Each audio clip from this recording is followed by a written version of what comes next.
Hi, good morning, good afternoon, everybody. Welcome to this webinar. So this is Humio's Quick Start webinar that we run every couple of weeks. The intention for this webinar is to give you a bit of a head start on any trial or evaluation that you're looking to do with Humio. So I will obviously introduce myself in a second, but we'll walk through the Humio application, the different resources that are available to you, how you can get it deployed, how you get data in, and what that starts to look like. A couple of ground rules for this webinar. So everyone is in sort of presenter mode, so presentation mode, so your microphones are muted. If you have any questions at all, please feel free to use either the chat or the Q&A section. Q&A section is best. I will be keeping an eye on that throughout the webinar. So if you have any questions, I'll try and answer them either as we go or we'll address them at the end. This session is much more valuable if you do ask some questions to make sure I cover what's specific to you.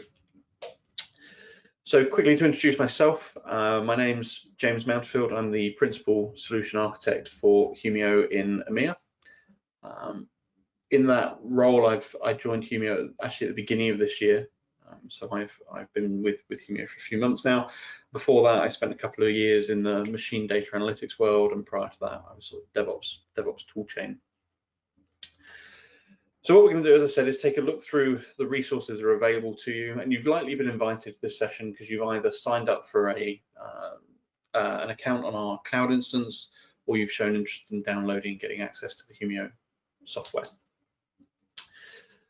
One other thing I will mention, if you look in the GoToWebinar console, we've actually got a handout attached to this webinar, and that's our 100 terabyte a day benchmark PDF.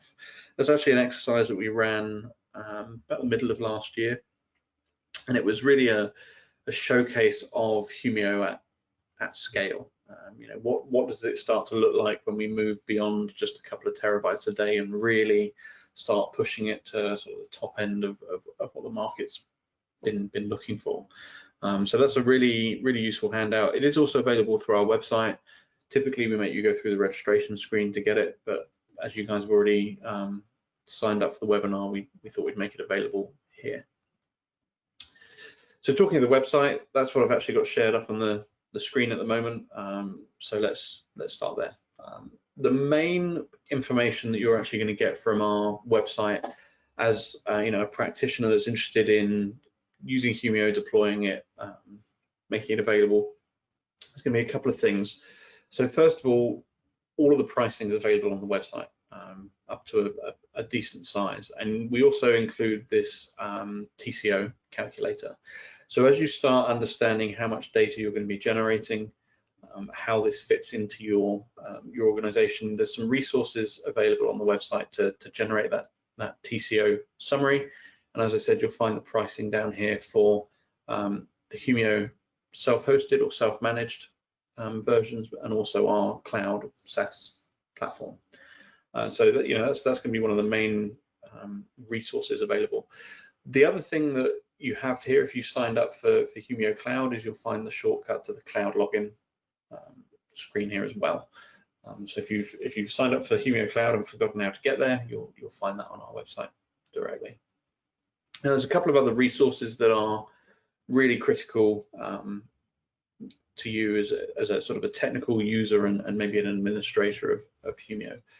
So the first one, and I'd encourage everyone to join this, is our Slack team. So we have a public Slack team. You can actually get access to that by going to community.humio.com. That will allow you to register for that team, and that'll give you real-time access to you know, solution architect team, including myself, but also a lot of our engineering team are directly on there, and a lot of the product management people, as well as existing Humio customers from all around the world. So Meet Humio is a really good resource for real-time interaction around any questions you might have. You know, if the question doesn't quite justify the effort of an email, it's a really good place to get hold of people. The other resource is going to be our documentation website, so docs.humio.com. This is a pretty complete resource in terms of how to deploy Humio, how to operate it, how to get data in, how to query it, etc., etc. So we'll be referring back to this a lot during the webinar today as well. So let's start in the documentation. So we'll start at the beginning. I mean, normally if we are just doing a demo of Humio for the purposes of like a sales presentation, we start with the fancy dashboards and all that sort of thing. But I'm going to tell more of a story today around how you actually get Humio up and running, how you get data into it, and then what that data looks like and the sort of dashboards that you really build off that. So first of all, in our documentation, you'll see a whole section here around installation. You've got a lot of different options around how to get access to Humio as a product. So the quickest and easiest way of doing it is actually to sign up for an account on our cloud service. That will provision you a sandbox repository, the ability to add different users, build an organization, and actually put your data into the platform. We give you a 30-day trial of all the enterprise features, and after that period, it drops down to a sort of restricted free license tier, so you can continue to use it for your own use. So that's the easiest way of doing it. If for any reason you want to access the administrative functionality of Humio, so cluster administration, all that sort of thing, then obviously the cloud instance is not going to be good for you. If you want to do some significant load testing, 10, 20, 30 terabytes a day, that sort of thing, or you want to interact with the cluster more directly, then you're going to have to deploy it into a self-managed environment.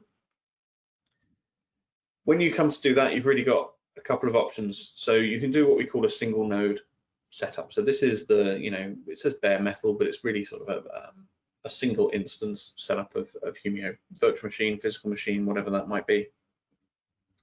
That is the manual procedure, and it's fully documented of how to deploy Humio and its dependencies, so things like Kafka, Zookeeper, everything else it needs.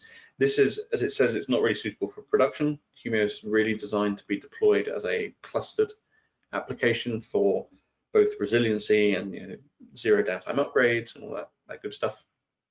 But this is good for direct testing. Sort of an analogy to the bare metal install would actually be to do a Docker deployment of Humio. So for all of my own work, my own testing, that sort of thing, I actually just run Humio as a Docker container on my MacBook, which works really well. Because of the infrastructure requirements around Humio, you'll generally be able to run this on a developer's workstation or a laptop, and you'll be able to put in a few hundred gigabytes a day and still get really good performance out of that platform. Humio scales extremely well. So the Docker container option is certainly usable in that setup. The other option is to build out your own cluster. So variation on the single node setup, but actually building this out across multiple machines. But the moment you start doing that, you're going to want to turn more towards either Kubernetes for scaling a container-driven environment, or Ansible for orchestrating across multiple machines. Ansible especially has got a lot of documentation, a lot of links here to really sophisticated deployments of Humio. So you can do everything from sign up for the cloud service and just try it purely from a user's point of view, all the way through to deploying a full-blown sort of production cluster, and you can do whatever you want with it. And every version of Humio comes with that 30 days unlimited usage. So you can go crazy, put as much data in as you want, use it however you need. Now, when you actually come to Humio, let me bring this one up as the example. What you'll actually see when you log in for the first time is a list of the repositories that are on your Humio instance. There's a couple of special ones in here that are worth mentioning. So we have these Humio ones, Humio Audit, Humio Metrics. These are the internal system repositories, and they are basically all of the Humio logs themselves, the data points that we use for generating metrics, all of that sort of thing. So they're system internal repositories. You'll also find what we call a sandbox repository, and it's tagged here personal storage. Sandbox repository is basically a virtual repository for every user that authenticates into Humio. And that means that you have your own private space for testing the upload of content, building parsers, doing all that sort of thing. It's a really convenient space for doing testing, and it is private to use. So even though every user sees a repository called Sandbox, they're unique to the users that are logging in. And then everything else you see in here is your list of repositories that exist in Humio. These are the units around which you organize your incoming data. This is where you organize things like your users. This is where you build dashboards. This is where you run your queries. I'm going to come back and we're going to look at everything that takes place within those repositories in a minute. Now, the other thing that I want to talk about before we get that far is some of the cluster administration sort of overview. So this particular Humio instance has actually been deployed as a 3-node cluster. Humio's modern application, it understands what it means to be deployed in this sort of cluster setup. So everything about managing Humio itself and its dependencies, you see Kafka is covered here, Zookeeper is covered here. Humio monitors that and actually orchestrates that for you if you want that. So don't be put off about any complexity you may see in deploying this. It's really quite straightforward.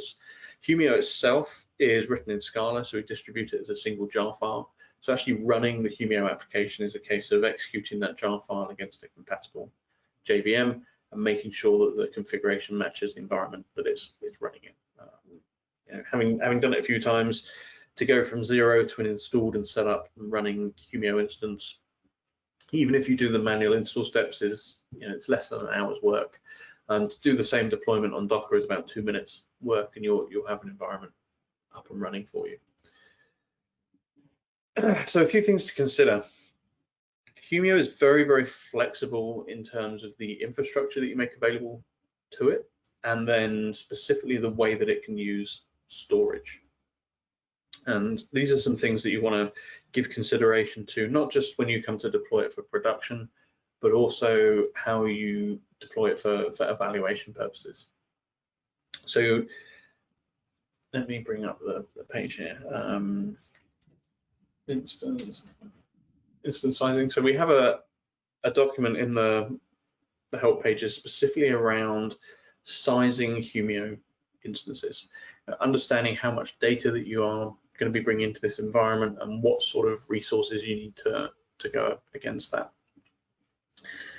Now, when you start building a Humio cluster, if you get that far, the general rule of thumb, once you've got instances of the right sort of size, is that each node in the cluster typically can ingest about a terabyte a day of data. So a 3-node cluster of machines of a good size is perfectly capable of ingesting 3 or 4 terabytes a day of data. And this instance sizing examples that you'll find on our website, they generally assume that about 20% of the resource allocation is going to dealing with data ingest. So we leave a really significant overhead for user interactions, queries, dashboards, that sort of thing. You're going to find that when you start sizing this out, the Humio infrastructure requirements are going to be significantly smaller than what you're used to seeing with something like Splunk or Elastic. The other way to do your infrastructure sizing, if you want, is take what you're currently doing with something like Splunk, and pretty much divide it by 5 or 10. So if you're running a 20-node deployment of Splunk, you can take that down to probably a 3 or 5-node Humio deployment. With Elasticsearch being one of the other ones that we get compared to a lot, you can definitely divide by 10, whatever you're doing, and if not more. I've been doing some work with some customers recently that were running more than 600 nodes of Elastic, and we took them down to 10 or 15 nodes of Humio. It's a real contrast in terms of the amount of infrastructure you need to put into running Humio.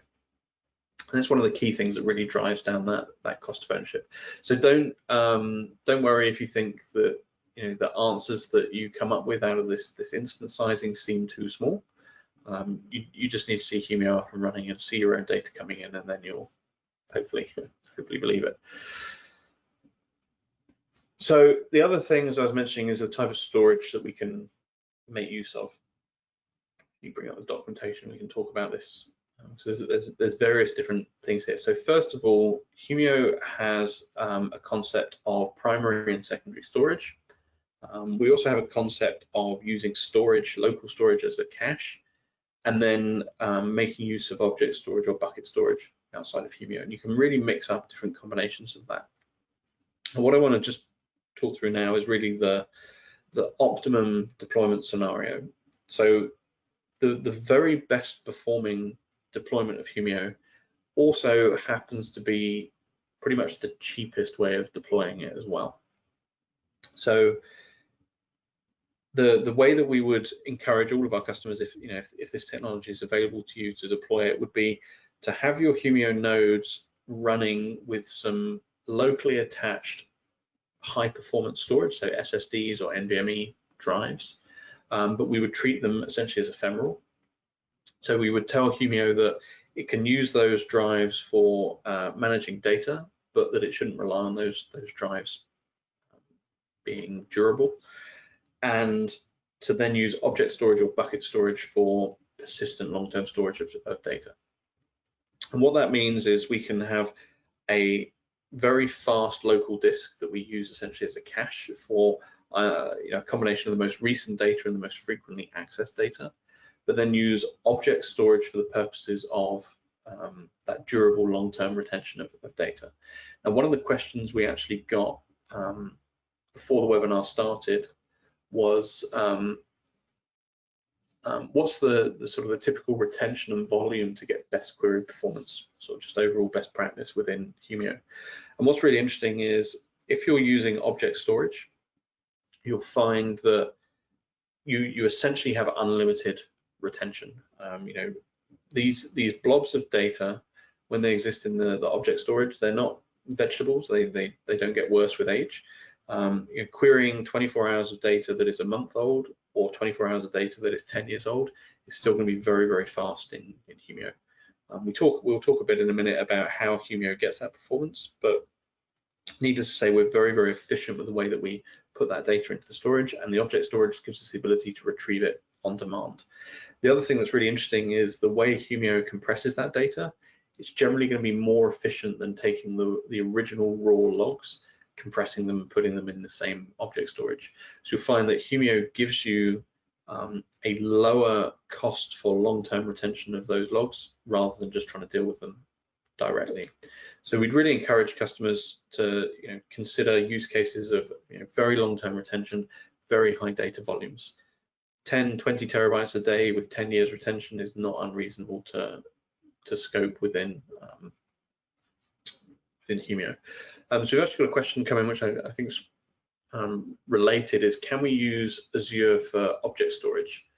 So that's a really interesting question. That's actually something that I'm looking into at the moment. So Humio natively supports AWS S3 object storage and GCP bucket storage. We also give you the option for both of those formats to override the endpoints and use local compatible storage. So we've done a lot of work with MinIO as a project. We obviously work a lot with IBM around their options. I've been talking to some other companies like Commvault. They've got a solution called Hedvig. But what's really interesting is that MinIO offers a gateway option in front of Azure Object Storage. So MinIO can present Azure Object Storage like S3 storage. And one of the scenarios that I need to test soon is Humio running on Azure using MinIO to translate to Azure Object Storage. I don't know yet. I'm confident it's going to work based on the documented sort of constraints on that system. It should work. What I'm not going to be so sure on until I try it is what the performance is like. And the problem is when it comes to actually supporting Azure blob storage is that all of the compatibility libraries that we use support AWS and GCP, and then nobody ever does Azure. So we need to find something in between. The other option you would have, obviously, rather than using object storage, is to use networked storage as secondary storage. The main difference between the two, apart from sort of the efficiency of retrieving those objects, is that when you run your Humio cluster, let me bring this up here. You'll see that we can set a target replication factor for the data. So in this particular configuration, Humio is going to make sure that every piece of data we receive is replicated at least twice. So in Kafka and in Humio and on the storage. Once we use object storage, we actually move the responsibility for data durability to that object storage layer. So that's probably the big difference between using network attached storage and then an object storage. So we've talked about storage, we've talked a bit about the clustering. Let's talk a bit about how we get our repositories in Humio. So this is a dashboard from a repository on one of our demo instances, so demo.humio.com. Actually, anyone can come to this instance and log in and explore what I'm showing you here, so feel free to do that if you want. This data set is actually the public event feed from GitHub itself. So this is real-time GitHub events that are public to view. And this is a pretty simple dashboard, just showing us number of events per second, different types of event over time. There's a couple of key features that are worth recognizing on this dashboard. So you can see it's updating in the background. This is what we call a live dashboard. Now Humio, as I said, it receives the incoming data from your log shipping agents, whatever they may be, and we'll talk about those some more in a second. But we have a real emphasis on real-time insights into these logs. A lot of other vendors also say real-time, and what's interesting is the way that Humio ingests this data. Our ingest lag is typically 200 to 300 milliseconds. That is how long it takes for data arriving at Humio to be searchable, to be reflected in live dashboards, to start showing up in queries. We find a lot of other products talk about real time, but they actually mean 1 to 2 minutes. Some systems 5, 10, 15 minutes delay between data being sent into the system and actually being updated in the dashboard. And that becomes from the way that Humio actually takes the data and processes it. So I'm going to jump back to the home page of this instance, and I want to talk a little bit around these stats up here. So we always market Humio as having a lower total cost of ownership and requiring far less infrastructure and but at the same time giving you a very high performance experience of searching and analyzing this machine data. What we can see from this cluster is some indication of how we do that, and it really comes down to two pretty unique aspects of Humio. So first of all, Humio does not build any indexes for that incoming data. If you look at the problem of searching data from a computer science point of view, the standard way of doing that since forever is to build indexes of your data, search the indexes to find the original data, and then retrieve it and do whatever you need to do.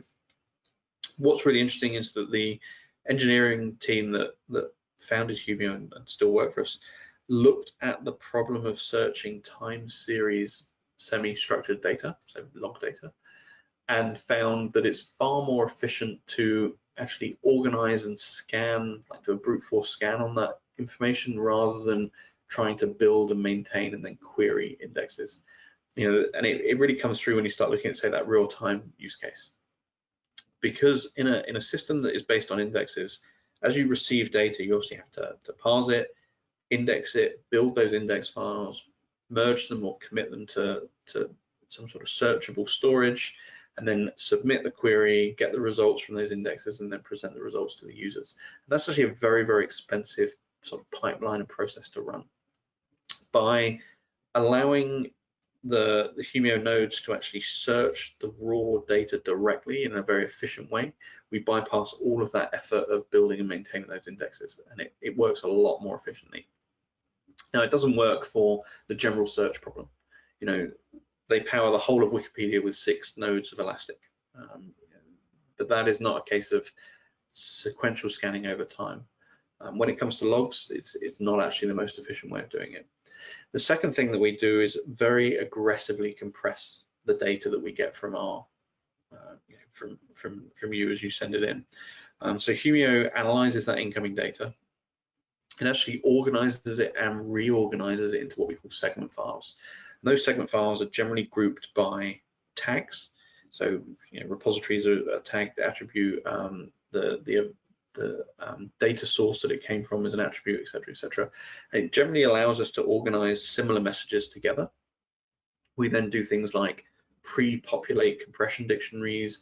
We use very modern compression algorithms, so Z standard libraries for compression algorithms like LZ4, but with these well-organized data sets, pre-populated compression dictionaries, and that actually allows us to get some very, very high compression ratios on the data. So in this case, the data in this cluster is compressed about 15:1, 280 gigabytes of raw data and 19 gig of storage on disk, but different data types compressed down by different amounts. If we look at the events we're getting from these Windows servers, they're compressing down at nearly 40:1.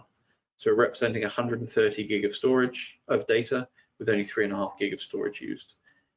If you imagine this is a 3-node cluster, if we want to search that entire data set, each node is only handling about 1 gig of compressed data.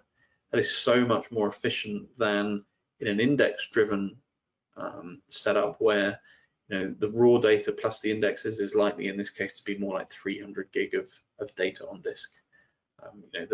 This means that the performance you get out of Humio is just insanely good. We quite often see Humio scanning events at between 60 and 300 million events a second when you do a scan. I've seen scan speeds of 2 to 3 terabytes a second on the like equivalent uncompressed size. So this is a very, very efficient way of taking that data and storing it. Let's go back and actually have a look at what we can do with it though. So this, as I said, this is just an example dashboard. One of the things that's nice here is to take a quick look at the queries that are driving these panels. So anyone that's used Splunk as an example, anyone that's familiar with NoSQL databases or even relational databases, you're going to find the query language very, very intuitive and easy to pick up. So all of the query operators use very standard terminology. The format of a query is very standard in that you typically start with a data selector and then the pipelining language. Each query operator passes its results to the next, etc., etc. So this very quickly gives us these queries to view. Let's jump over to the search. And again, this I expect to be a very familiar screen to anyone that's used similar tools here. So this GitHub repository, we get about 2.5 million events a day in here. As you can see, they're actually coming in a JSON structure. So it's nice and easy that this data is clearly structured. And you'll see down the left-hand side, we've got a load of fields here. And people's reaction at this point is normally, you're not telling me the truth about indexing or building and maintaining schemas or anything like that. This hasn't come from a schema or indexes. These fields are the fields as discovered at the time at which Humio queried that data. So you don't need to describe the format of your data before you send it. And because Humio doesn't build indexes, every part of the message is available to search always. I can take these 2.5 million events and just do a plain keyword search. So search for the term work group across there. We found 6 messages. So the time to find the 6 out of the 2.5 million was half a second, maybe less than that. And as I said, the performance that you'll get from Humio searching these sorts of events is very, very high. These fields are, as I said, extracted at query time. We could go in here and we can do sort of regular expression field extraction if we want. Let's take this one as a project. So this is actually now running over 30 days. So we've got something like 25, we've got about 100 million messages in here. We're doing a regular expression field extraction from each one of those messages, having done some filtering, and then actually plotting that out over day by day. And this is a real-time brute force search of this data. This could just as easily be a transaction ID, it could be a user ID, it's, you know, the ability to come in and search this data is brilliant. So as I said, this is the search screen. This is where your analysts are going to live. This is where people come in to explore and understand your data. We could take something like, just trying to think of a good example. Let's go to our Windows repository. That was quite easy. So this is our Windows events repository.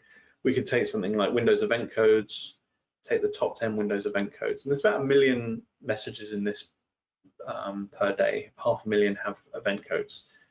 Let's give us the top 10 Windows event codes. What's the limit? Was 50, so that's the top 50 event codes from this data set. Again, we're scanning 1 million messages here each time, and you know, there is no indexing. This is being extracted at query time. So analysts can really come in here and get a huge amount of value out of this. And you can, you know, build some more sophisticated queries. This one's doing a bit of a lookup against a lookup file I've got to give you the human readable event names from Windows, but it could be any sort of enrichment. Humio also supports concepts such as joins. So bringing data in, even if actually that data is in 2 separate repositories, you can think of joins as both a database type join, but also subqueries. So you have a lot of power in this interface. And what typically happens is people build these queries and then they start assembling dashboards. So we could do something like top codes with description. Go off, just take that dashboard panel. It's actually going to start, you know, building my own dashboard that I can share with other users, put this on a big screen, put it on a wall monitor, whatever is needed. And the dashboards are what really allows users to start orientating themselves in known scenarios. So this is when we move away from exploring the data, you know, running an investigation, to rather presenting information about scenarios that are already known and understood, should we say. So you would build out dashboards for, you know, monitoring performance. In this case, we're, you know, looking at things like events per second, different types of events. We can see if the pattern changes suddenly. Let's just grab another one here. You know, really giving you that known overview of the scenarios you're familiar with. And these are the 2 sort of human interaction points that you have, this investigate and explore type view and the dashboard summary type view. Now, as useful as that real-time processing is and the ability to see what's happening right now, the reality is that human beings don't sit and stare at a dashboard and wait for something to happen second by second, generally speaking.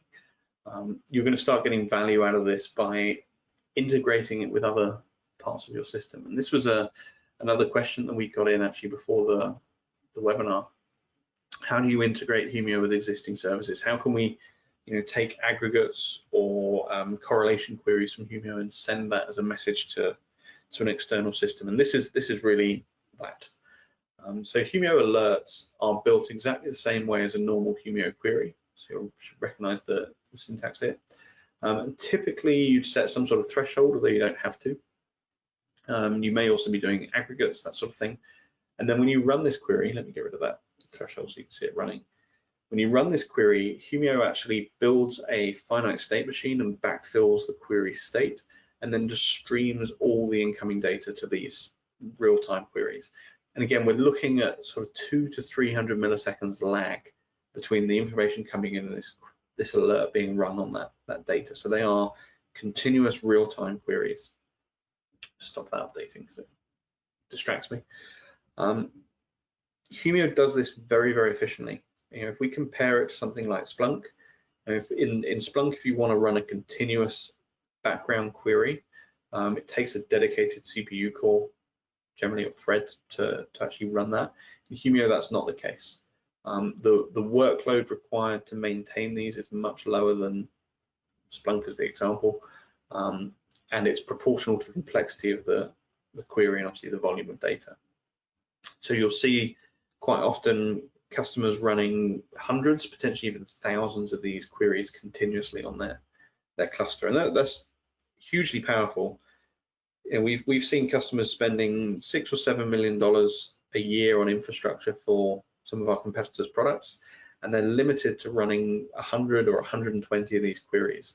And that's to cover all of their security use cases, all of their operational use cases, and they're continually having to make compromises about what they monitor in real time. Humio completely unlocks that potential for you. You can come in here and really build and monitor every aspect of what's interesting to you. The other thing that's interesting here is we can run these live queries over up to a year window, and this really starts to change the way that you interact with some of this data. If we look at this from a security point of view, traditional security SIM type products work on sort of parsing real-time or incoming data, and generally using a data model and rule set to identify and extract notable events when they occur. So you teach your security product what a login event looks like, what a failed login attempt looks like, all these different types of events. The SIM then has to extract them when they occur, and it builds and maintains a database of those events so that you can correlate them with whatever rules you want. The reason that they're built like that is because the proposition of running a continuous correlation query over a year's worth of data in real time just has not been practical, really. And Humio makes that workable. So there are quite a few scenarios where you're at the moment locked into this identify and record and correlate type model, where Humio can really take over from that. If you wanted to do things like continuously check for failed authentication attempts across multiple systems, followed by a successful login attempt, and group that by user identity, Humio is going to allow you to build that into a single query that looks at all of those different data streams without having to bring them into any sort of common information model, and run that query continuously in real time with essentially no latency on it. When it finds an event, it would trigger this alert, and then alerts run what we call notifiers. So notifiers can do a whole load of things. They can send emails, they can send messages to Slack. You can actually craft any custom webhook payload you want, and headers and endpoint. So you have the option to find these aggregate events, but essentially do live correlation, and then push those insights to any system that you want to. So questions come in. How does Humio handle timestamps on disparate data sources? Does Humio translate into universal time and leave the original time?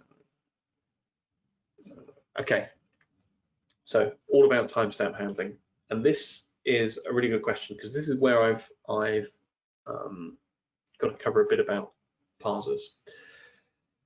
I'll do it in this instance because it's got a bit less noise. So I've said repeatedly that you don't have to describe the format of your data before you send it to Humio.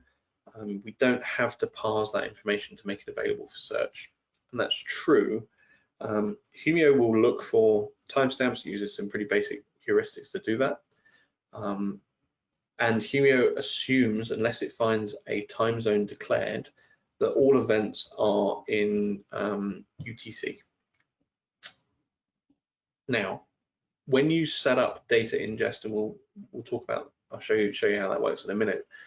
You can actually pair different data sources with a related parser. And as I said, parsers are not required for making logs available for search, but they're a really user convenience thing.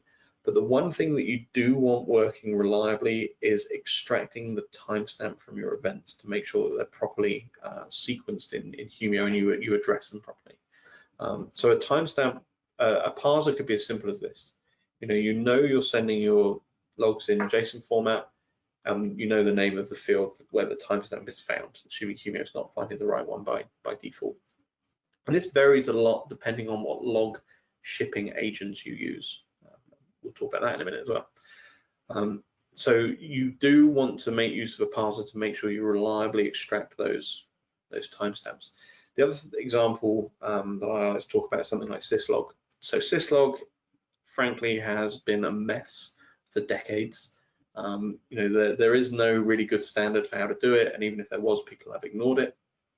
So we provide a syslog parser here that actually applies a few different regexes for common syslog formats. And you'll see here that we are parsing timestamps with potentially different time zones declared if necessary. Now that means as well that Humio obviously knows when an event arrives, and it knows what timestamp it sees in the logs. So if you wanted to start writing queries, for example, show me the average deviation in parsed timestamp compared to log arrival time by log source type. You're going to be able to have a dashboard or an alert that highlights or proactively tells you when you start seeing time drift on a machine. So if an attacker does get onto a box, sometimes one of the first things they do is mess around with the clock settings to skew file modification times and all that sort of thing. The moment we see logs with that disparity, we can bring that to your attention. So there's definitely the ability to inspect that on arrival time. You can have a parser that attaches now to the log as an additional attribute if you want. So the parsers are user convenience features, but also give you the ability to do that time zone detection or timestamp and time zone detection and correction if you need to. Now, from a best practice point of view, if you can do it, and actually few organizations really get here, if you can standardize your organization onto a standard log format, get all of your time zones and everything coordinated at the collection and routing layer for your logs or your events, that is a very good place to be. Not just from a Humio point of view, but for you as an organization, by relying on more sort of open source technologies for collecting and routing your machine data events, you really free yourself from any vendor lock-in in terms of where you're sending that information. If you're using Splunk and you use the Splunk Universal Forwarder, you've got to send that data to Splunk at the end of the day. If you're using some of the Elastic products, if you're collecting that data, you really are starting to get tied into sending that data to Elastic.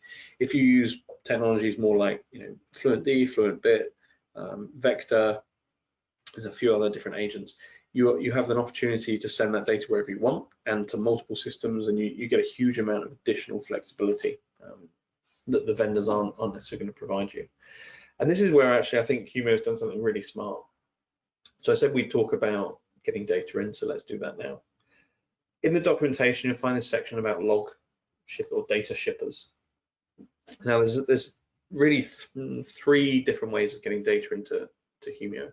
So first of all, Humio has built its own data collection APIs. So there are APIs in Humio for sending structured or unstructured data. So structured, we expect to receive it in JSON format. All of the fields and everything are declared as part of that format. So if you're building sort of a first-class integration to Humio, that is the most reliable and robust way of getting the data in. Unstructured API for Humio is basically raw log lines, and then you'd probably do a parser on the Humio side. We also support what we call ingest listeners, so that's raw TCP and UDP ports on Humio, so very much like making Humio part of your syslog environment. And then finally, we actually, I think, did something really smart. We built or we emulate the Elastic bulk ingest API and the Splunk HTTP event collector APIs. And what that means is that any existing collection technology out there, with a few caveats, that works with either of those APIs should work directly with Humio. So if you're already using Elastic Beats or Logstash, generally speaking, you can just direct that output to a Humio instance rather than your Elasticsearch server. If you're using any integrations that work with the Splunk HTTP event collector, you can route that data pretty much straight into Humio. The reason I say there are some caveats, Elastic specifically added a license check to FileBeats because they fell out with AWS and they don't want you using Elasticsearch on AWS. So that impacts us, so you have to use the open source version of the Beats products. which Elastic do a very good job of hiding, but they are there. HTTP event collector, one example of where this integration can be really valuable. Say, for example, you're running containers on AWS. AWS Container Service has a Splunk integration for container logs, so you don't have to put your own collectors in place. That works against the HTTP event collector, and we know that you can point that straight to Humio, and we just receive the logs. So again, lots of flexibility here. Now, if you want to look for a new log shipping agent, or you want to innovate that part of your architecture, we can make recommendations as well. I'm a big fan of FluentD and FluentBit. FluentD more than FluentBit. You know, very, very flexible data collection, filtering, parsing, and routing. And also this new data collector from a company called Timber. So the product's called Vector. Written in Rust, it's pre 1.0, but it is extremely efficient, very, very high throughput. I've tested Vector agents to about 4 or 5 terabytes a day from a single collector. Works with no problem at all. The other thing that's really struck me about Vector is the completeness and correctness of what it sends. I had some Vector agents set up to send about 2.5 billion events a day, and didn't lose a single event. Ran that for 5 or 6 days. It was just completely rock solid. So that's about getting data into Humio. Now, the final step for how you link these things together. So coming back to our concept of repositories. So within a repository, under the settings, you'll see ingest and then API tokens. This is actually, this was the missing link. This is something I struggled with when I first looked at Humio, is how do we relate that incoming data to a specific repository? And it's these ingest tokens. So we can create a token called James demo, create that token, view it because I'm going to delete it. And this token, you essentially use that to connect incoming data with this particular repository and potentially, you know, this particular parser. So when I set up something like FileBeats, we ignore the username. I'd set this as the password. This is the unique ingest specific token. And that's the only thing this token can be used for, is sending data into this repository through this parser. If I use the Splunk HTTP event collector, this becomes my HEC token for sending data. If I use the Humio APIs, this becomes my auth bearer token for sending that data into Humio. So this is the link. Repositories have ingest tokens that link to parsers, and you use that token to authenticate the incoming data, and that's how it ends up in this repository. That's how those things link together. So that's pretty much a summary of Humio. So hopefully, you know, you've got a good insight into the resources that are available to you. So the Humio website, there's some good blog stuff on here. You've got background on, you know, why index-free search is better, because people are going to ask you why. You've got access to the pricing information. docs.humio.com is going to give you all of that technical literature that you need. Community.humio.com is how you can get in contact with us essentially in real time. And then we had a quick look through Humio to look at, you know, how repositories are laid out, how ingest is set up, how search works, and then we covered the additional information of actually how you get that data into Humio in the first place. Do we have any more questions? We do have one more question. Can an entire log file being said if it's can Humio guarantee? Okay, can an entire log file be ingested? If yes, can Humio guarantee inalterability? So like non-repudiation. Okay, so from a non-repudiation point of view, you've got a couple of options. Some data collection agents will allow you to do things like calculate a checksum for each event when it's sent, and that can be sent as additional metadata to Humio. What Humio will give you is an audit trail and traceability around incoming events and the segment files that we store on disk. Now, from an operational point of view, we have, you know, CRC checks and that sort of thing. We can actually combine that again with the object storage to give you an auditable traceability timeline for that incoming data. We can prove that from the point at which Humio saw that event, that it's been written to storage, and that storage has not been altered over time. So where you're required to demonstrate non-repudiation for this collected data, yes, we have a story about how you can prove that. It's not quite as clean as what some of our competitors do. I mean, there's some tools have features specifically for demonstrating this. We can do it. It requires a few extra steps. You're going to need a system administrator to do that validation for you. But yes, we can do it, certainly to the extent of demonstrating to an auditor that the data has not been tampered with. Okay, so if there are any more questions, please type quickly. Otherwise, feel free to come find me on the community site. If you're interested in fact, I have the details for the person that asked about Azure object storage, so I will grab your details and get back to you directly anyway. But if you have any follow-up questions, please feel free to email us, and they'll be routed to me as needed. I hope everyone found that a useful session, and that you can get some value out of Humio pretty quickly. So thank you very much. Have a good day.